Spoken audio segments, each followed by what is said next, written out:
Let me ask you something. What does it take to kill an empire that's survived for 1,000 years? An empire that's been besieged dozens of times and never fallen? An empire that once ruled the Mediterranean world and has weathered every storm history could throw at it? You're about to find out. And I promise you, the answer involves the largest cannon ever built, ships dragged over mountains, and an emperor who died fighting in the streets like a common soldier, his purple boots the only thing identifying his corpse. This is the story of the fall of Constantinople. The year is 1453. The Byzantine Empire, the last remnant of Rome, has been reduced to a single city, Constantinople. For 53 days, 7,000 defenders will hold the greatest fortifications in the world against 80,000 Ottoman soldiers, hundreds of ships, and artillery that can punch through walls that have stood for a millennium. Emperor Constantine XI knows his city is doomed, but he refuses to surrender. He refuses to run. And on the final day, when Ottoman soldiers finally break through, he'll tear off his imperial regalia and die fighting alongside his men, choosing death over capture. This is the end of the Roman Empire, not in 476 AD like your textbook told you, but here, in 1453. In the streets of Constantinople. Before we dive into exactly how this happened, here's what I need from you. If this video shows you something you didn't know, if it gives you the real story behind one of history's most important moments, hit that like button. Drop a comment telling me what shocked you most, and subscribe because we're telling the stories that actually matter. No fluff, no simplified narratives, just the facts, the blood, and the consequences. That's all I'm asking. Now let's go back 570 years and watch the last day of Rome. Constantinople was not just a city, it was the city. For over 1,000 years, it had been the capital of the Byzantine Empire, the eastern half of the Roman Empire that refused to die when the West collapsed. While Rome fell to barbarians in 476, Constantinople endured. It survived the Huns, the Persians, the Arabs, the Bulgars, the Rus, the Crusaders. It had been besieged more than 20 times. It had never fallen to assault. Never. The city sat on a peninsula jutting into the Sea of Marmara, with the Bosphorus Strait on one side and the Golden Horn Harbor on the other. It was one of the most defensible locations in the world, and it was protected by walls that were considered impregnable. The Theodosian walls, built in the 5th century, ran for 6 kilometers along the western land approach to the city. They consisted of 3 layers of defense, an outer wall, an inner wall twice as high, and a massive inner rampart. The outer wall was 8 meters tall. The inner wall was 12 meters tall and 5 meters thick. Between them was a 20-meter killing ground. Beyond the outer wall was a 20-meter wide moat. These walls had held for 1,000 years. Arab armies had broken against them. Bulgarian Khans had starved trying to breach them. Latin crusaders had only gotten through in 1204 through treachery and bribery, not assault. The walls were Constantinople's greatest asset. As long as they stood, the city could not fall. But by 1453, Constantinople was a shadow of its former glory. The Byzantine Empire, which had once controlled most of the Mediterranean, was reduced to the city itself and a few scattered territories in Greece. The population had shrunk from 500,000 at its peak to maybe 50,000. Entire neighborhoods were abandoned, fields and gardens growing inside the city walls where houses once stood.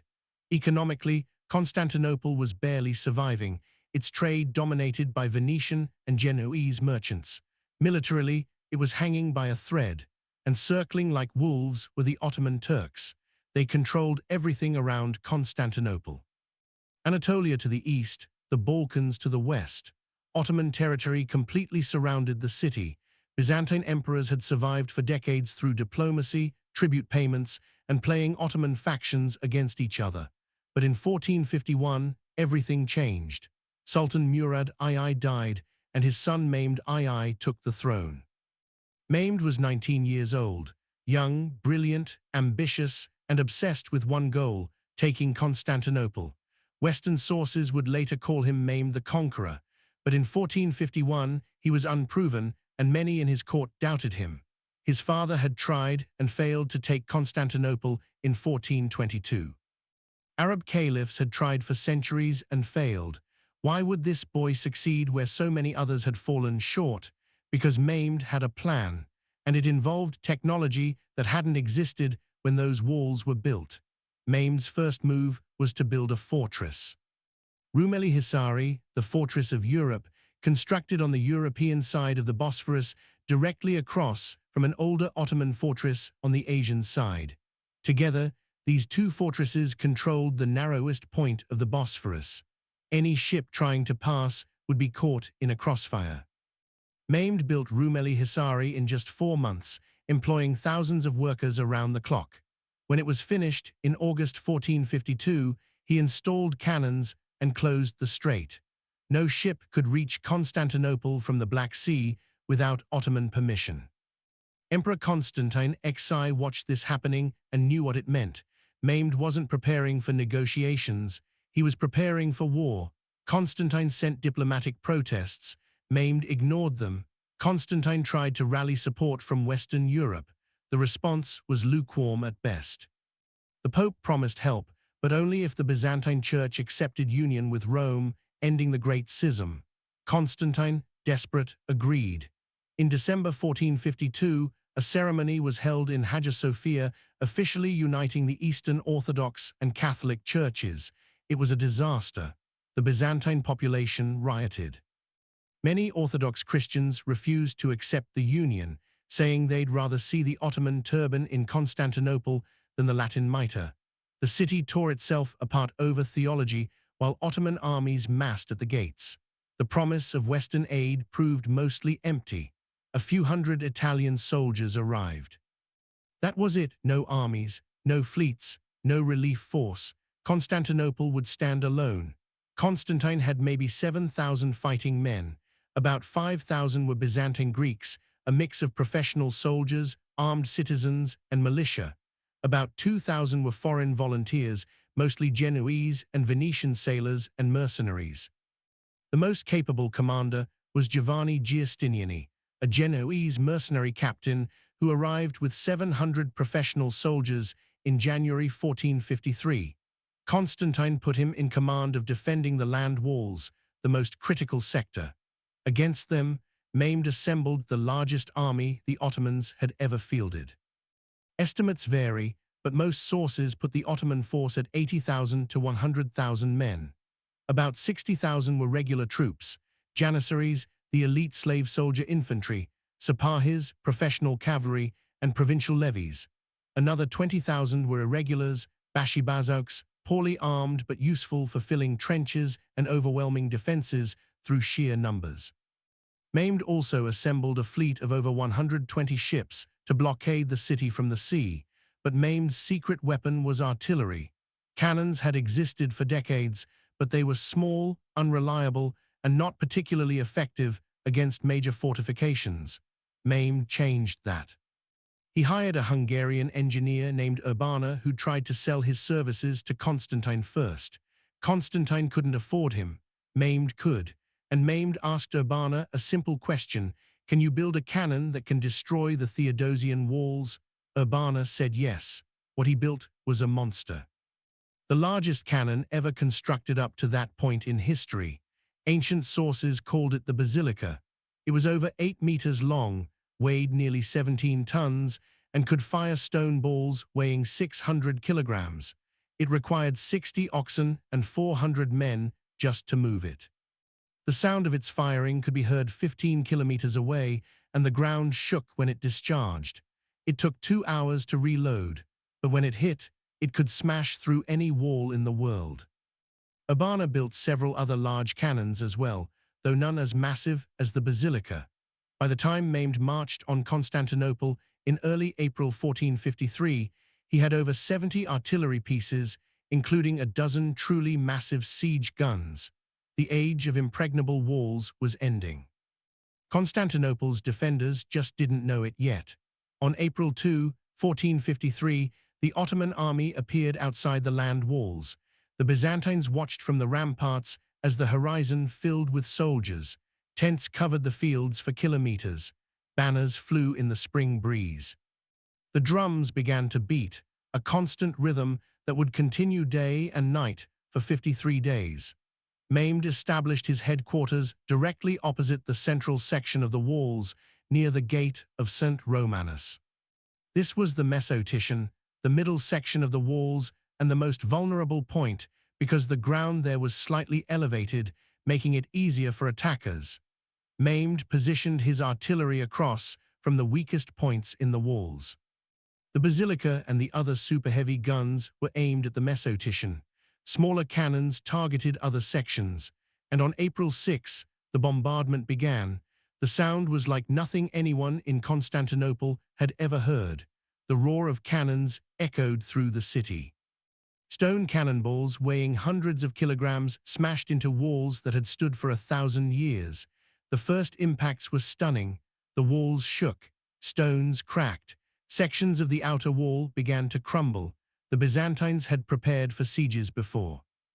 They had stockpiles of food, cisterns full of water, and experienced engineers, but they had never faced artillery on this scale. Every day, the cannons fired. The basilica, despite taking 2 hours to reload, fired 7 times a day. Each impact was devastating. The massive stone balls didn't just crack the walls, they pulverized them, reducing ancient stonework to rubble.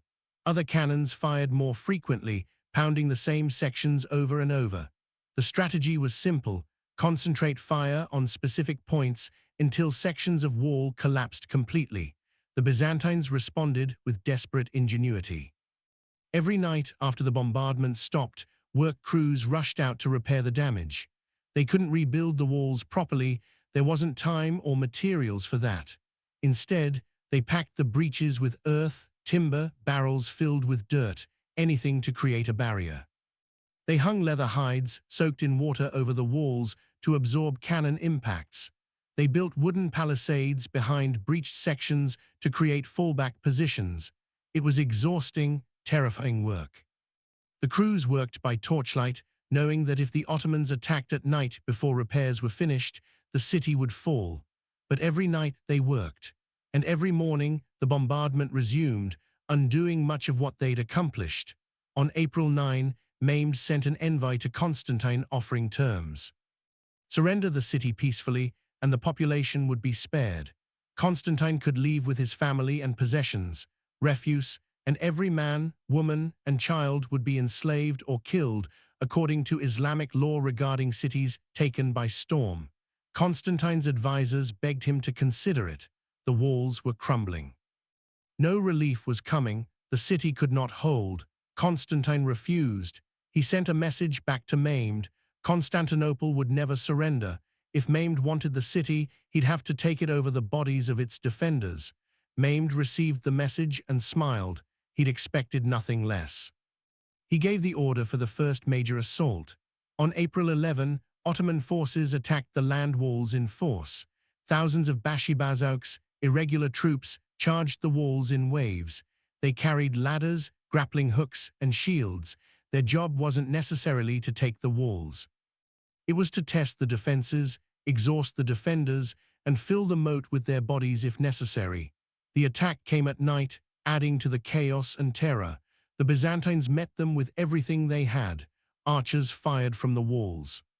Soldiers dropped stones, beams, Greek fire, anything heavy or flammable. The defenders pushed ladders away, poured boiling oil on climbers, and fought hand-to-hand when Ottomans reached the ramparts. The bashibazouks were brave but poorly trained and equipped. They died by the hundreds, but they kept coming. The assault lasted hours. The night was filled with screams, the clash of metal, the roar of flames. By dawn, the Ottomans withdrew, leaving hundreds of bodies piled against the walls and in the moat. The Byzantines had held, but barely. They'd taken casualties too, and every loss was irreplaceable. With only 7,000 defenders, every dead soldier meant another gap in the line. Mehmed wasn't discouraged. That assault was just a probe. Now he knew the defenders' strength, their positions, and their tactics, and he knew the bombardment was working. Sections of the outer wall were rubble. The moat in some places was filled with debris, making it passable. It was only a matter of time. The bombardment continued. Day after day, the cannons roared. The basilica fired at the Mesotitian, gradually reducing a 50-meter section of wall to rubble. Other cannons targeted gates, towers, and any section that looked weak. The psychological impact was immense. The constant noise, the ground shaking, the dust clouds, the knowledge that at any moment a cannonball could come crashing through a building, it wore down the defenders' morale. But Constantine and Giustiniani worked tirelessly to keep spirits up. Constantine walked the walls every day, talking to soldiers, thanking them, sharing their danger. He made sure everyone knew he wouldn't abandon them. Giustiniani organized the defenses with professional efficiency, rotating troops to give everyone rest, stockpiling weapons and supplies at critical points, and personally leading counterattacks when Ottomans got too close. On the water, the situation was slightly better for the Byzantines. Constantinople's navy was tiny, maybe 10 warships. But the entrance to the Golden Horn harbor was blocked by a massive chain stretched between two towers, one on the Constantinople side and one in the Genoese colony of Galata across the harbor. This chain, made of huge iron links, prevented Ottoman ships from entering the harbor. As long as it held, the northern sea walls facing the Golden Horn were safe and didn't need many defenders. On April 20, a naval battle erupted in the Sea of Marmara. 4 Genoese ships carrying supplies and reinforcements approached Constantinople from the south. Mehmed's fleet, over 100 ships, moved to intercept them. The Sultan personally rowed to the shore to watch, confident his overwhelming numbers would destroy the Christian ships. It didn't go as planned. The Genoese ships were larger, sturdier, and better crewed than the Ottoman galleys. When the Ottomans attacked, the Genoese fought back with devastating effectiveness. They rammed Ottoman galleys, sinking several. They used Greek fire, the Byzantine secret weapon, an incendiary mixture that burned even on water. Ottoman sailors who got too close were thrown back with grappling hooks and spears. The battle raged for hours as the wind died, leaving the Genoese ships becalmed just outside the harbor. Mehmed watched from shore, screaming orders, demanding his ships press the attack. Ottoman sailors died by the dozens, but they kept trying, and then the wind picked up. The Genoese ships caught the breeze and sailed into the Golden Horn under the protection of the chain. They survived. The supplies reached the city, and Mehmed, humiliated, reportedly rode his horse into the surf in rage, screaming at his admiral. Some sources say he considered executing the man, but was talked down by his advisors. The Byzantine defenders celebrated. It was the first real victory they'd had. Morale surged. Maybe, just maybe, they could hold out long enough for a relief force from Europe to arrive. Constantine sent messengers west again, begging for help. Surely the Pope, the Venetians, the Genoese, someone would send an army.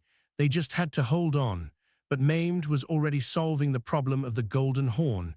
If he couldn't break the chain, he'd go around it. He ordered his engineers to build a road from the Bosphorus, over the hills behind Galata, down to the Golden Horn behind the chain. Then he ordered his ships dragged overland. It sounds insane, and it was an enormous undertaking. But Mehmed had thousands of laborers and unlimited resources. His men cut trees, built a road of greased logs, and constructed cradles for the ships. On the night of April 22, under cover of darkness, Ottoman crews began hauling ships out of the Bosphorus and dragging them over the hill. Oxen pulled, men pushed. The ships rolled on logs, one agonizing meter at a time. By dawn on April 23, Byzantine defenders staring north toward the Golden Horn saw something impossible. Ottoman ships, inside the harbor, behind the chain. About 70 galleys had been dragged overland during the night, launched into the Golden Horn, and now threatened the entire northern side of the city. The Byzantines were stunned. How do you defend against an enemy who can move ships over mountains? Constantine immediately had to redeploy troops.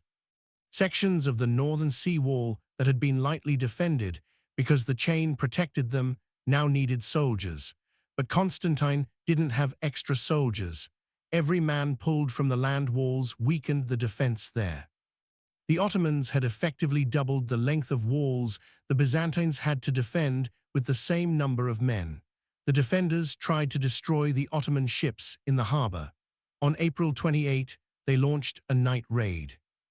Greek sailors in small boats rowed quietly toward the Ottoman ships, carrying Greek fire and axes, planning to burn the fleet.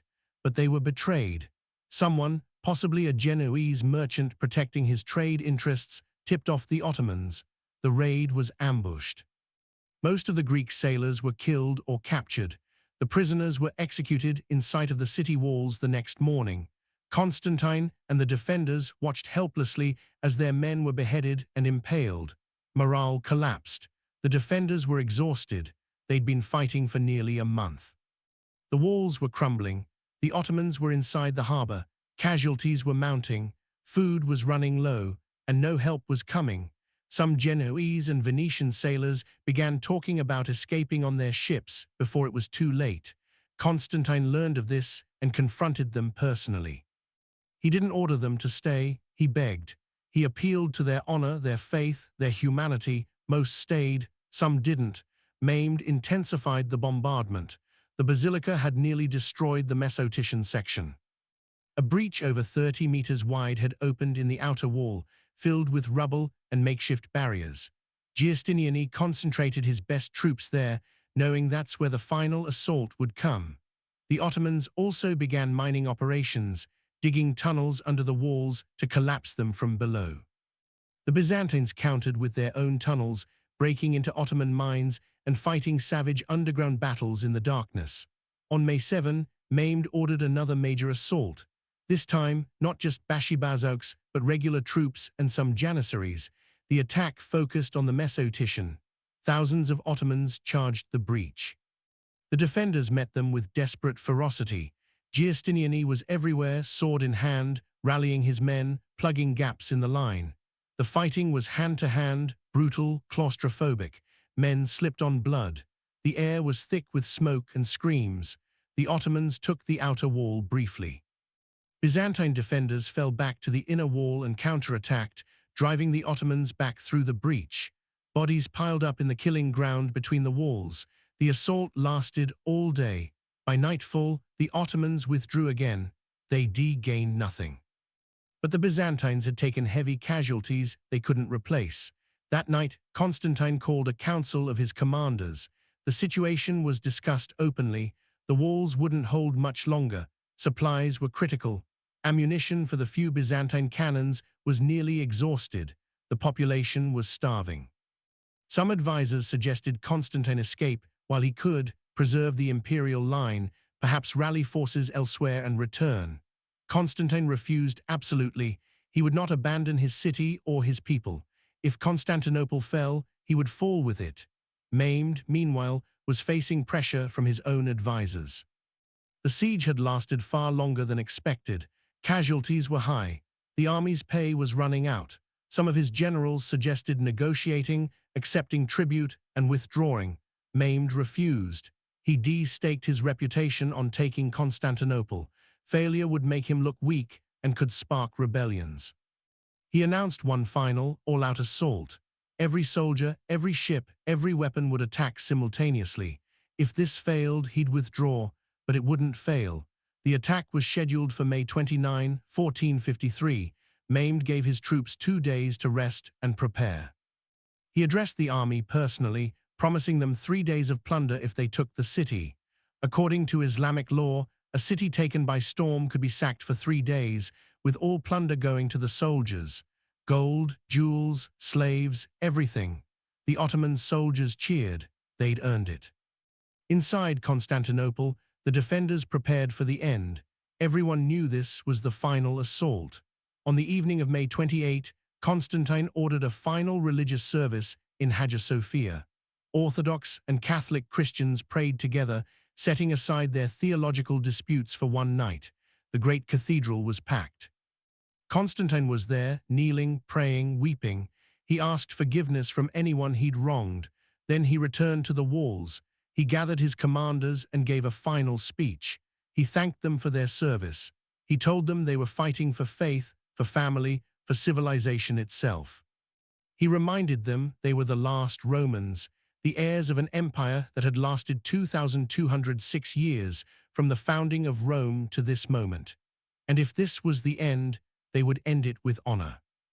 Then Constantine walked the walls one last time, shaking hands with soldiers, calling them by name when he knew them, thanking them. Many wept as he passed. Just after midnight on May 29, 1453, the drums began. The Ottoman army moved forward in the darkness. The assault began with the Bashibazouks, thousands of irregular troops charging the walls from all directions simultaneously. Their job was to exhaust the defenders and use up their ammunition. They came in waves, screaming, carrying ladders and torches. The Byzantines met them with arrows, stones, and burning oil. The Bashibazouks died in heaps, but they kept coming, wave after wave, giving the defenders no rest. After 2 hours, Mehmed pulled the irregulars back and sent in the Anatolian regular troops. Better armed, better trained, they pressed the attacks harder. Fighting erupted all along the land walls and at the harbors. The defenders were already exhausted from fighting the first wave. Now they faced fresh troops. Men fought until their arms gave out, then kept fighting. The Anatolians reached the top of the walls in several places. Byzantine defenders threw them back. Then, just before dawn, Mehmed committed his elite, the Janissaries, the best infantry in the world, slave soldiers taken as boys, raised as Muslims, trained for war and nothing else.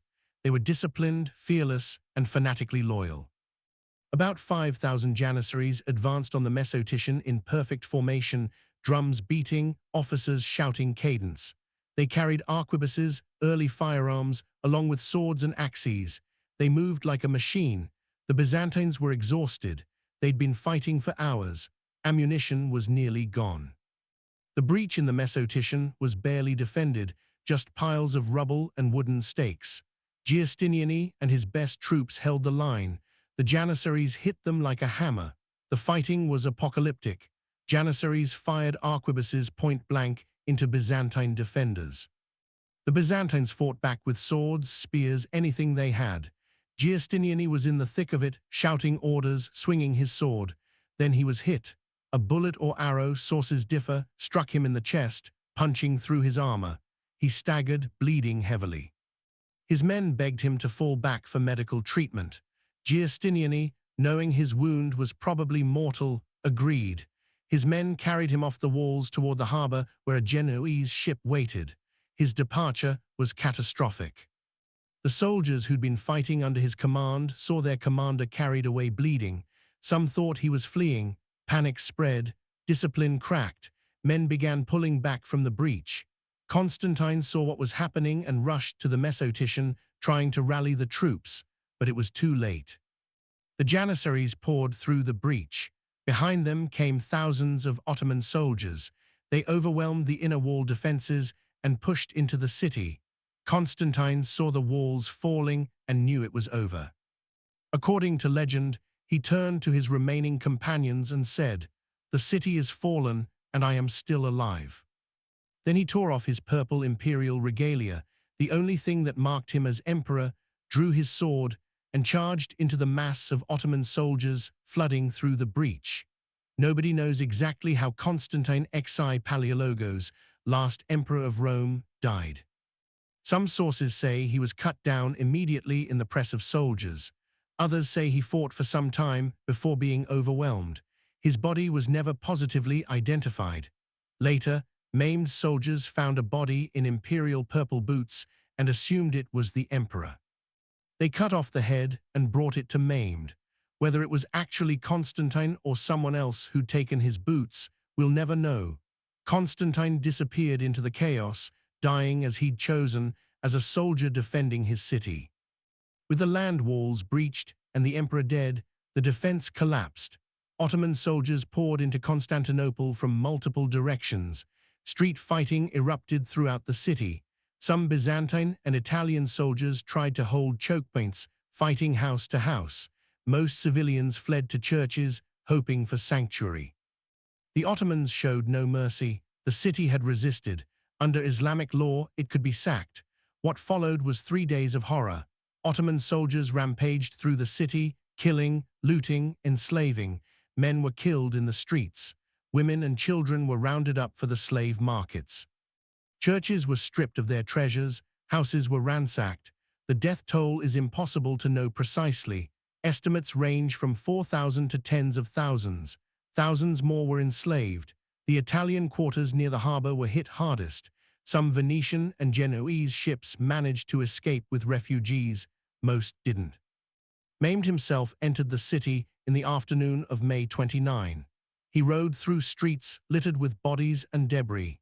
He went directly to Hagia Sophia, the greatest church in Christendom, built by Emperor Justinian 900 years earlier.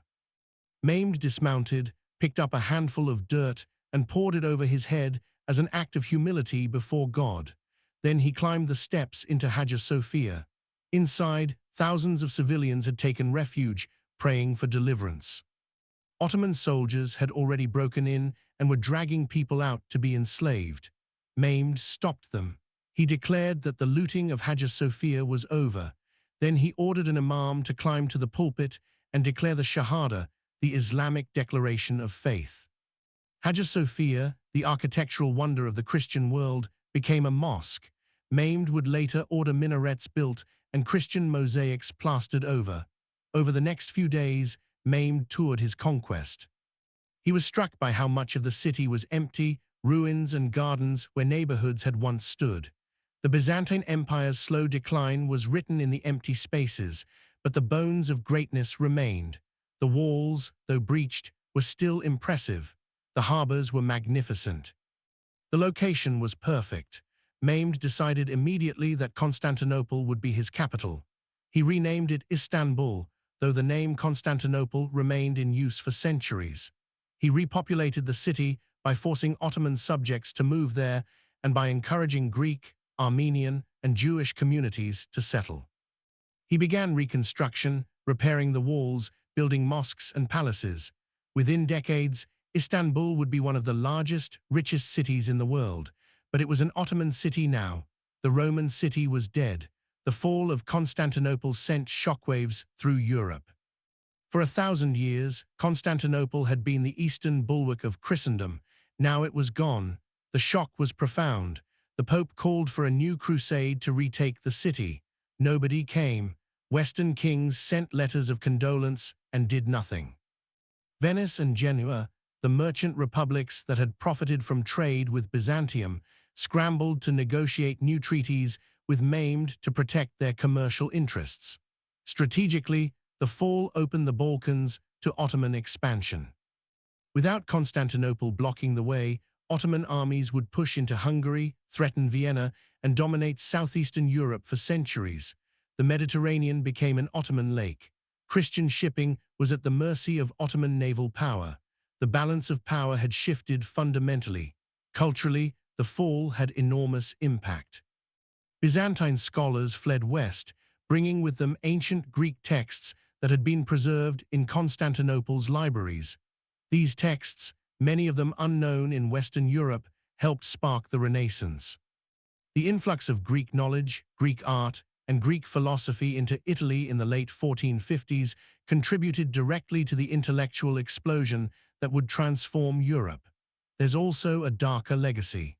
The fall of Constantinople convinced many Europeans that the Ottoman Empire was an existential threat. This fear would drive centuries of conflict. It also contributed to European exploration. With the eastern trade routes controlled by the Ottomans, European merchants looked for alternatives. Portuguese and Spanish explorers pushed west and south, seeking routes to Asia that bypassed Ottoman territory. Within 40 years, Columbus would reach America. The fall of Constantinople helped set the age of exploration in motion. Let's analyze what actually happened at Constantinople. How did 80,000 Ottomans break walls that had held for 1,000 years against only 7,000 defenders? The answer is technology, time, and mathematics. Technology first. The cannon changed siege warfare forever. Before gunpowder artillery, walls like the Theodosian fortifications were essentially impregnable. Attackers could try to climb them, tunnel under them, or starve defenders out, but they couldn't knock them down. Cannons changed that. The basilica and Mehmed's other guns could reduce ancient stonework to rubble. The walls' thousand-year track record meant nothing against technology they weren't designed to withstand. Time. Mehmed could afford to take his time. He had supply lines, reinforcements, and effectively unlimited resources. The defenders didn't. Every day the siege lasted, the defenders got weaker, hungrier, more exhausted. Mehmed rotated fresh troops to the front. The defenders couldn't. Mathematics did the rest. Mathematics. 7,000 defenders trying to hold 6 kilometers of land walls plus sea walls is roughly 1 soldier per meter. That's not enough. When Mehmed attacked multiple sections simultaneously, the defenders had to stretch impossibly thin. When the Golden Horn was compromised, the defender-to-wall ratio got even worse. The Byzantines performed incredible feats holding out for 53 days, but the math was against them from the start. Leadership played a role too. Mehmed was young but competent, willing to innovate, and had the political strength to keep his army in the field despite setbacks. Constantine was brave and inspiring, but leading a doomed defense with no strategic options. Giustiniani was perhaps the most capable commander on either side, and his wounding at the critical moment likely decided the final assault's outcome. The Byzantine defenders deserve recognition. They fought with incredible courage against impossible odds. Outnumbered 10-1, bombarded by artillery, attacked from all sides, they held for 53 days. They inflicted thousands of casualties on the Ottomans. They made Mehmed pay for every meter. And when the end came, they didn't surrender. They died fighting. Constantine Xi's final stand has become legendary. An emperor who refused to flee, who died fighting alongside his men, choosing honor over survival. In Greek tradition, he became a folk hero. Legends arose that he hadn't really died, but had been turned to marble by an angel and would return one day to reclaim Constantinople. It's myth, of course, but myths form around people who embody something larger than themselves. Constantine embodied the last gasp of Rome, 2,200 years of history ending with one man's final, futile charge into enemy lines. The human cost was staggering: 4,000 to 10,000 civilians and soldiers dead. Thousands more enslaved, torn from their homes and families, sold in markets across the Ottoman Empire. Entire communities destroyed. Greek, Armenian, Italian families that had lived in Constantinople for generations were scattered to the winds. The survivors carried trauma that would echo through generations. For the soldiers on both sides, the siege was hell. Ottoman troops spent 53 days assaulting prepared fortifications, taking horrific casualties in wave after wave of attacks. Janissaries, professional soldiers, watched irregulars die by the thousands, softening up defenses they'd then have to breach. Byzantine defenders spent 53 days exhausted, terrified, watching their walls crumble, knowing no help was coming. Both sides paid in blood. There's a what-if question that haunts this story. What if Western Europe had sent help? Constantine begged for aid. The Pope promised it. Venice and Genoa had economic interests in Constantinople. If a fleet of 50 ships with 5,000 soldiers had arrived in April 1453, would the outcome have changed? Possibly. Fresh troops and supplies might have allowed the Byzantines to hold out longer. Maybe long enough for Mehmed's army to mutiny over unpaid wages or for political problems in Anatolia to force him to withdraw. But no help came. Europe watched Constantinople fall and did nothing. Partly because Western kingdoms were dealing with their own problems, England and France just ending the 100 Years' War. Partly because of distance and logistics. Partly because of religious divisions, Orthodox Catholic tensions making cooperation difficult. And partly because many Western rulers didn't grasp the strategic importance until it was too late. The fall of Constantinople marks a clear historical turning point. The end of the Middle Ages, some historians argue, the beginning of the early modern period. The moment when the Mediterranean world's center of gravity shifted from Christian Byzantium to Muslim Ottomans. It's one of those rare dates where you can point and say, everything changed. For the Orthodox Christian world, the loss was spiritual as well as political. Constantinople wasn't just the Byzantine capital. It was the center of Eastern Orthodoxy, the new Rome, the city of Constantine who'd made Christianity the Roman state religion. Its fall was apocalyptic in the literal sense. Many Orthodox Christians believed the end times were approaching. How could God allow the great Christian city to fall to Muslims? The Orthodox Church survived, of course. Moscow would later claim to be the third Rome, the heir to Constantinople's spiritual authority, but the center had been taken. Hagia Sophia, the greatest church in Christendom, was a mosque. That wound took centuries to heal. In some ways, it hasn't healed yet. Mehmed's conquest made him a legend in the Islamic world. He'd achieved what Arab caliphs and earlier Ottoman sultans had failed to do. He'd conquered Constantinople, fulfilling a goal Muslims had sought since the 7th century. He became Mehmed the Conqueror, one of the greatest sultans in Ottoman history. He'd go on to expand the empire further, but nothing would match the glory of taking Constantinople. He was pragmatic in governing his new capital. He allowed Christians and Jews to continue living there under the millet system, religious communities governing themselves under Ottoman authority. He encouraged trade, rebuilt infrastructure, and turned Istanbul into a cosmopolitan center. But he never let anyone forget who ruled. The minarets he added to Hagia Sophia were visible from everywhere in the city, a permanent reminder that Rome had fallen and a new power had risen. Giustiniani, the Genoese commander, died of his wounds a few days after the siege.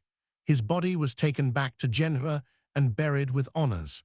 He'd fought brilliantly, arguably delaying the city's fall by weeks through his leadership. If he hadn't been wounded at the critical moment, maybe the final assault would have failed. We'll never know. The few defenders who survived and escaped carried the story west. Their accounts, combined with Ottoman sources, give us a detailed picture of the siege. We know the tactics, the key battles, the turning points. The Siege of Constantinople is one of the best documented military campaigns of the medieval period. There's something deeply tragic about Constantinople's fall. A city that had survived everything history threw at it for 1,000 years, finally overwhelmed by technological change, it couldn't adapt to fast enough. The walls that had protected the city for a millennium became obsolete in a matter of weeks under cannon fire. It's a reminder that past success doesn't guarantee future survival. The world changes, and those who can't change with it die. If you're still watching, I want to hear from you. Could Constantine have done anything differently to save the city? Was Mehmed's victory inevitable, or did it hinge on specific moments that could have gone differently? And do you think Western Europe should have done more to help? Drop your thoughts in the comments. Let's debate this the way it deserves. And if this story moved you, if you learned something, if you appreciate history told without the sanitization and oversimplification, hit that subscribe button. We are building a community that values real history. The kind that respects the people who lived it, the complexity of their choices, and the weight of their consequences. No fluff, no heroes and villains, just human beings facing impossible situations and the decisions they made. History is full of endings. Empires fall, cities burn, civilizations collapse. But those endings matter because they shape the world we live in. Constantinople's fall changed Europe, changed the Islamic world, changed global trade patterns and exploration. The ripples from May 29, 1453 are still echoing. Understanding what happened and why makes us smarter about power, technology, leadership, and the fragility of even the greatest civilizations. Constantinople fell because its walls, once impregnable, met weapons designed to destroy them. Because its population, once 1 million strong, had dwindled to a few thousand. Because the empire it represented had been dying for centuries, and this was simply the last breath. Because no help came when it was needed most. And because Constantine XI, last emperor of Rome, chose to die with his city rather than live without it. That's the real story. Not a simple tale of good versus evil, but a complex tragedy of technological change, strategic miscalculation, political abandonment, and extraordinary courage in the face of inevitable defeat. The kind of story that stays with you, the kind that makes you think. Now you know what really happened when Rome finally died. Not in 476 AD, but here, in 1453, in the streets of Constantinople, with an emperor's sword in hand and Ottoman soldiers pouring through walls that had stood for a millennium. That's history. That's what we do here. And there's more coming. Thanks for watching. I'll see you in the next one.